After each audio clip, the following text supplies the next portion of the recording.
A home group lets home users easily share documents, printers and media with other users on their private local network. It's the simplest kind of network sharing and is limited in what sort of permissions and restrictions can be placed on the data and shared.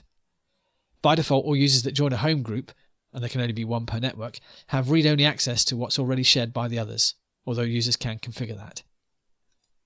When choosing a home group, users can create or join a home group if the network is configured as private. Create or join a home group using Network and Sharing Center. Share files from their original locations and their default libraries, such as documents and pictures and so on. Grant 2 levels of access, either read-only or read-write. Limit access to only those network users that have an account and password on their computers. Configure the same permissions for all network users or configure different permissions for each user. Creating a home group is very straightforward. Open up the Home Group option in Control Panel and then click Create a Home Group. If you access the Home Group node in Control Panel and there is already a home group present on the private network, it will be displayed here on the dialog for you to join. In the Create a Home Group wizard, you can specify what you'd like to share. Pictures, videos, music are all shared by default. Documents is not shared by default. Printers and devices are also shared by default. You can reconfigure this behavior. Okay, so in the demonstration I'll show you how to create a home group and then how to join a home group. So the first thing I need to do is to set up a home group on one of the computers. Choose the Create a Home Group option.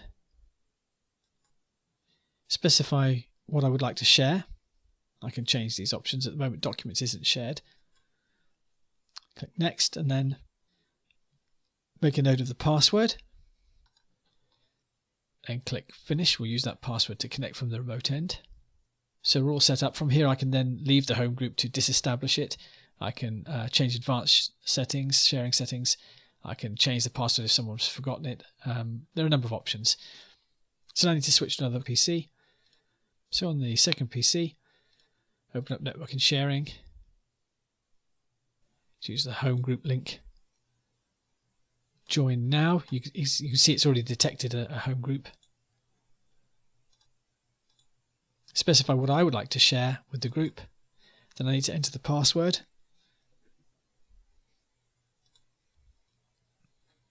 There we go. We've joined the home group.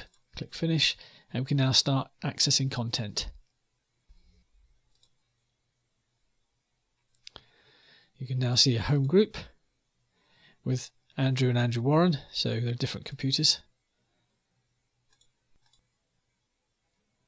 And there we go. There's a computer called CL1 underneath Andrew. And it should in a moment display the resources available on that computer. There we go. We've got the various libraries. So it's a fairly straightforward process and works well in a small networked environment. So in the demonstration you saw how to create a home group and how to join a home group.